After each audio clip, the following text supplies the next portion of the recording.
Hi, my name is Gala. I'm a Looke Studio expert and the founder of the Gaille Reports. I got some nice feedback about my cohort analysis template, and I would like to make a bit longer video and explain some details about this template and this type of analysis. What is cohort analysis? We split our customers by groups and observe behavior of these groups based on some characteristics. In this current case, we split users by the first purchase month, and we check the churn rate and retention. So we can say users in January 2022, we had 257 customers, and we can say that we got from these customers $21,000, and each customers brought us $220 off during all this time. And we can say that how many months clients usually stay with us. This type of analysis is good for games, e-commerce, and SaaS products. If you like my template and don't want to spend time to produce this template, this report by yourself, you can go for my website, click to template store, and find this template here, this one, cohort analysis template, and just buy it. So you will have this file, but you can create it by yourself. Here I use, if you go to edit mode, manage data sources, you can see that I use two data sources for this dashboard. Two of them are Google Sheets tables. Let's go to the Google Sheets and check how to create correct data source for this kind of dashboard. Okay. In Google Sheets, I have a lot of tabs. First tab is for my clients and how to multiply this dashboard. If you start to create this dashboard from the scratch, you should start from the input tab. Which kind of data do you need to create cohort analysis? You need data from your e-com store or your platform, like your sales data, where you need date, order ID, user ID, and revenue. Also, in my current template, I use spends to calculate customer acquisition cost. It is not necessary for cohort analysis. It just it makes my dashboard a bit more complex than basic one. You can see here CAC, customer acquisition cost, and yeah, we calculate this metric based on ad spends. And of course, here already you can see ROAS, because you can see like in October 2022, one customer cost you $89 but brought you 100, so your profit is $11 per customer. Oh, is it good or bad? You can I cannot tell you, but it depends on the business. So this is not necessary, but this revenue data is absolutely necessary. What can we have from this data? We just have dates, order ID, user ID, and revenue. We should transform this data somehow. I go to my next tab, Cohort Work LTV. I will copy this tab. I just want to remove some formulas for a while, that you can see how can create this.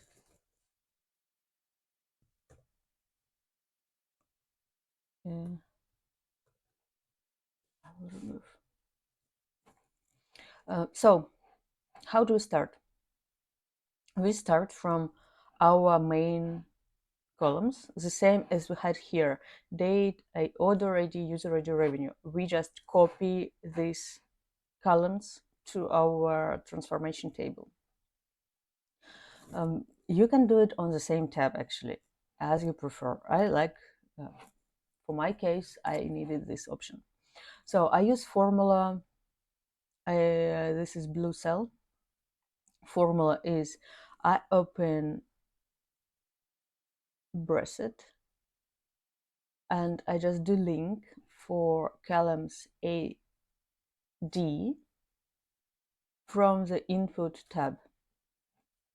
We can write this formula from the scratch. So I removed it. You will see it will show nothing now because I removed formulas.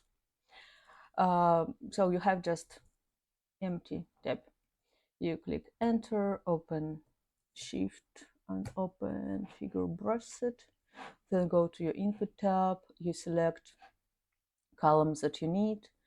Then I want to see all rows, so I just remove D and close this bracket and click enter. With this formula, I just copy all 4 columns here. Then in my dashboard, I use month. If you need weekly cohorts, you can change here months to weeks, or days if you want to see behavior. So basically, it is not, I use revenue here and I use months. But here, if you work for games, for example, here could be something, how much time, how many times users visited your game, how much time did they spend in your game, like daily basis. So here you will change month for days or for weeks. And here on revenue, you can change for visits or for other metrics that you want to see in shown right by which kind of metric you want to see. So in our case, it's revenue. It's most common case. And this formula, I need to see which months. Like I want to extract month from our date. How I can do it? If you see, I have several formulas here. First formula, the main formula that I use, it is this formula. I will type you here again. I click equal, then I type date, open bracket. I want to extract year from my date. So I type year, extract year from this cell, close bracket. Then comma. I want to extract month from my date. And then I don't need exact date. I will use just first day of the month and close bracket. As you see here, my real date is 25th of April. And here I just extracted year and months, and day is first. So if we continue to multiply this formula, you will see I convert these dates for the first day of the month. It is only one way how to do it. You can check my videos about months. I think, yeah, I've shown, I think, several options how to extract months from the date. For this case, I like this formula. Then I don't know how many rows will I have, because sometimes this is LTV analysis, this is cohort analysis, and maybe I will add some new rows every week and pull data automatically daily basis by API. So I have no idea how many rows will I have. So I will use array formula. And this is what I did here. I did array formula. This is my original date formula. And I want to multiply this cell for all columns. For this, I use array formula. I start to type.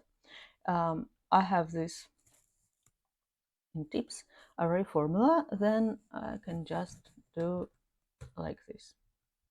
So it already works.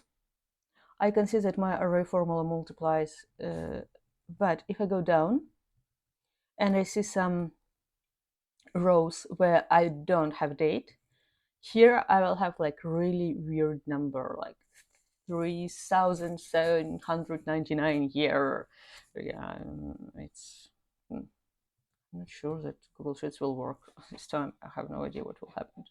So I want to update my array formula a bit and add some additional condition. It will be if column A is empty, please use empty. If not, yes, let's extract date. Now you see. So now we removed all these rows with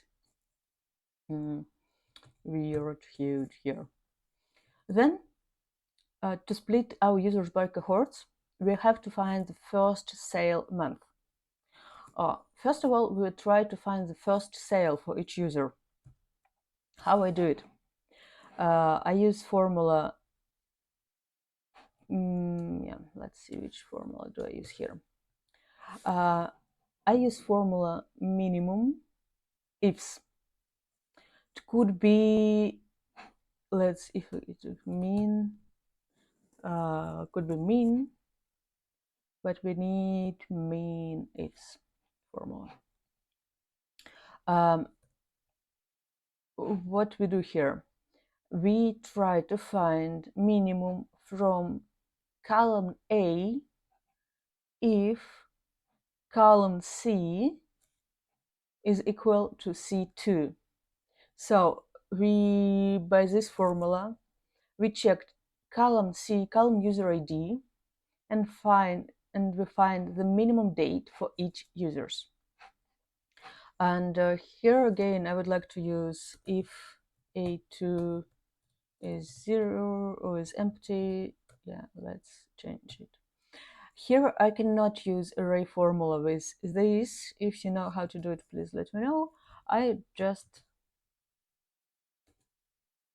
copy paste this formula for all rows of this tab.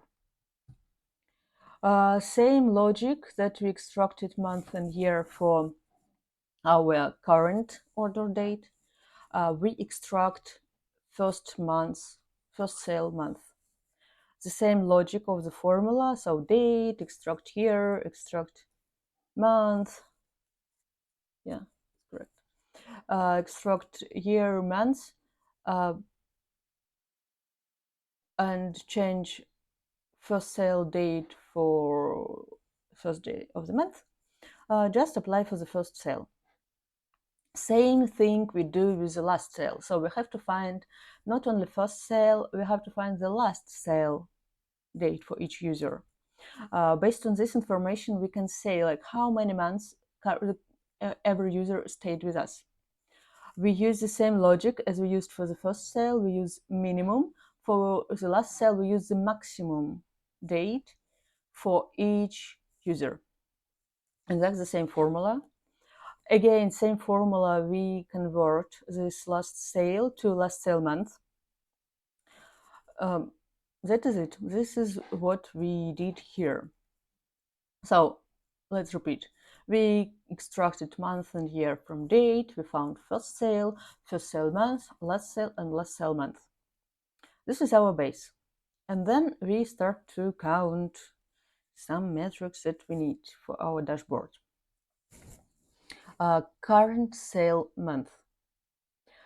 For this column, we should to calculate. So we have already first sale month, and we have current sale month.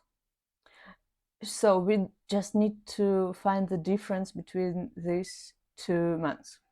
For the first row, it is November 22 and November 22. So current sale month is 0. To calculate this, we use date diff formula. Let me do it here. Yeah, it's error because it's the right formula. It's fine. I say, let's say G3, E3. Yeah, this we have 8. It's more interesting. Date diff formula. This formula that count difference between 2 dates. Start date for us, it is first sale month. This is G, column G. And our end date for us, it's our current month. And the last attribute in this formula, it is a unit. So which time unit you want to count. So it could be days, years, months, weeks. We do, so you can see an example, it is here. So this is a unit, our time unit. It means months. We create our cohort analysis monthly basis, so we need months. So this, I will remove this one. So this is our date diff formula. Then I use the same logic. I can use array formula for this date diff. So I use array formula. And again, I use this if column A is empty, if the row in column A is empty, let's use null. If it is not, let's count difference between two dates. So that is it. The same logic, we count maximum month. So this is number of months for the current purchase, and this is number of months for the maximum. Absolutely the same logic, date different formula, but we count difference between first sale of month and last sale month. So for the second row, we can see, so for user number blah blah blah 396764, the current sale, it is equal with the first sale month, but this user made more purchases, and and maximum he stayed with us 6 months. So this is a number how months user stayed with us. This number will change, of course, when you add more data to, like, with time passed. So nobody said that this user will never make other purchase, so it could be in the future. But for now, last purchase was after 6 months from the first one. Next column, it is number of purchases. Here we count. Our formula is count if. So we count column C, let's see, column C, it's user ID. So we count how many times this number appears in this column. Count if data range users, criteria, it's this current row user. Again, we can use array formula, and the beginning of this formula we already talked. So you know what does it mean. So we just replicate this formula for the whole column. Basically, this is count if.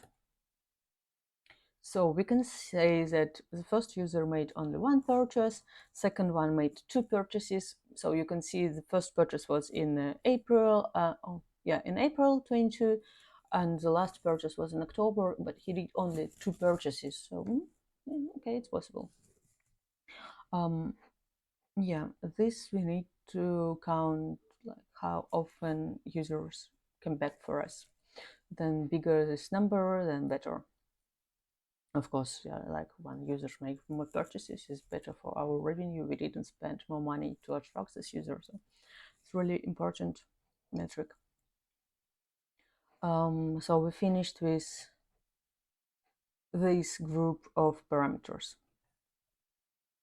Next parameters that we have here, we count LTV. Lifetime value for us, this is maximum from, check my formula, I see maximum from N to AK.